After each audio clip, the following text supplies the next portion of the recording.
آب زمزم دنیا کا سب سے اچھا پانی کیوں نہ اچھا ہو؟ اچھے نبی حضرت سیدنا اسماعیل علی نبی جینا علیہ الصلاۃ والسلام کی مبارک ایڑیوں سے جاری ہوا۔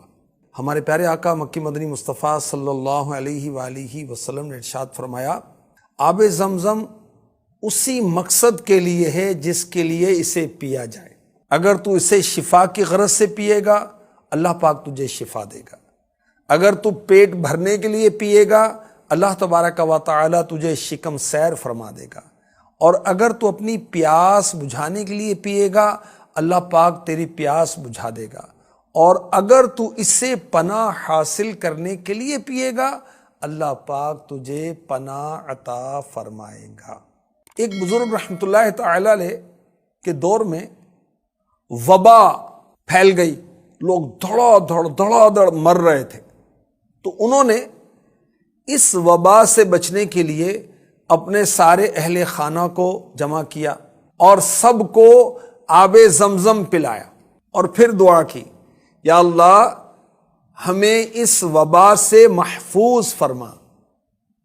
تو سارے گھر والے اس وبا کی ہلاکت سے بچ گئے۔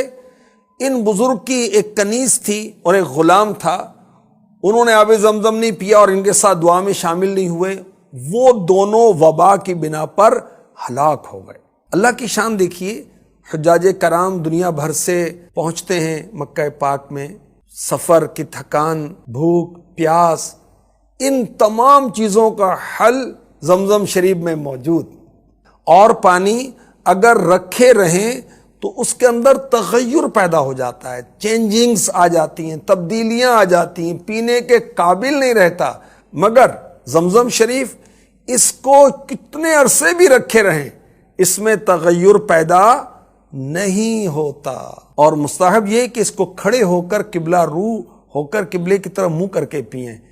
آب زمزم پی کر یہ دعا کرنی چاہیے، اللہم انی اسألک علما نافعا ورزقا واسعا وشفاء من کل داء۔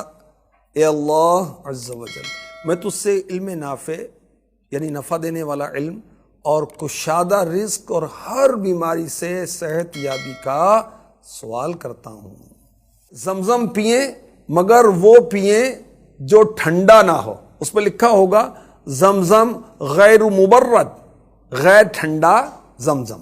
زمزم شریف کو دیکھنے سے نظر تیز ہوتی ہے، گناہ دور ہوتے ہیں، اور 3 چلو اگر سر پر ڈالے جائیں تو اللہ پاک ذلت اور رسوائی سے